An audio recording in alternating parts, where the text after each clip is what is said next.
Madalas nating nakikita sa mga water park performances ang mga water animals na sumusunod sa mga trainers to do specific task para sa mga audience. Kabilang na dito ang mga dolphins at mga seals. Particular na act na nakatatak na sa isipan natin patungkol sa mga seals ay nagja-juggle sila ng beach ball sa kanilang nguso at pinapaikot-ikot ito. Ganito ang pagkakakilala natin sa mga hayop na ito, mga tamed na at na-train na para sumunod. Ngunit ano nga ba ang mga seals? Kilalanin natin sila. Ang mga seals ay mga semi-aquatic marine mammals. Kabilang sila sa pamilyang tinatawag na pinnipeds na nangangahulugang feather foot. Pinni means feather at ped means foot in Latin. Ang mga sea lions ay technically seals din. Ang kaibahan lang ng mga seals sa kanila ay walang external ears ang mga seals at hindi nakakalakad through their front foot-like fin like sea lions can. Kadalasan sa mga seals ay kabilang sa isang malaking social group na tinatawag na colonies kung nasa shore sila. Tinatawag namang raft ang grupo ng seals pag nasa tubig sila.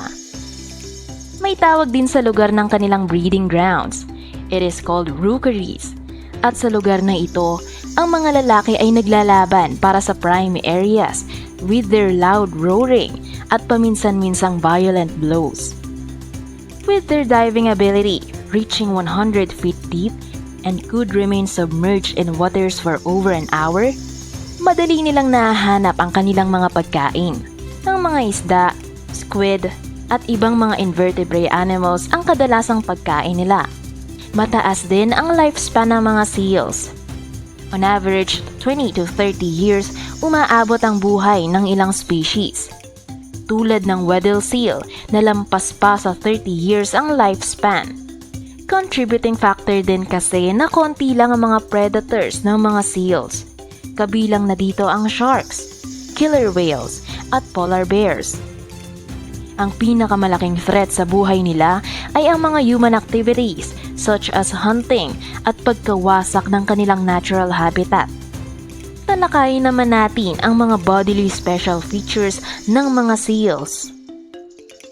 Speaking of body, streamlined ang disenyo ng katawan nila na nagpapadali sa kanilang pag-glide sa tubig. Ang ika nga nilang torpedo-like bodies nila combined with their powerful flippers make them excellent and fast swimmers. Ang makapal na layer ng blubber nila ay nagsisilbing insulation at nagpo-provide sa kanila ng buoyancy. It keeps them warm at reserbang enerhiya na rin sa panahon ng pagpa-fasting.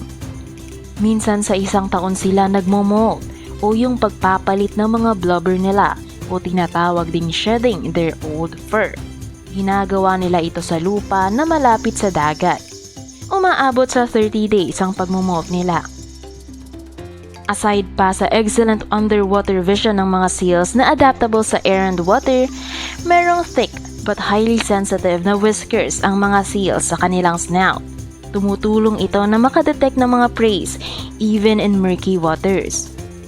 Ang mga katangiang ito ay nagpapanatili sa kanila upang may mahanap silang pagkain. At ang isang surprising na katangian ng seals ay nakakatulog pala sila sa tubig habang nakalutang. Also, they can partially shut down brain activity and still rise to the surface to breathe without waking up fully. More than just for entertainment, mas magandang pagmasdan at pag-aralan ng mga seals sa kanilang habitat. Sa pagkatuklas at pagkaalam natin sa mga katangian ng mga hayop na ito, ay nai-emphasize ang karunungan at ang lawak ng varieties ng mga nilalang ng greatest designer. Na ipapakita rin niya sa pamamagitan ng kanya ding bigay na unawa kung gaano siya kamakapangyarihan.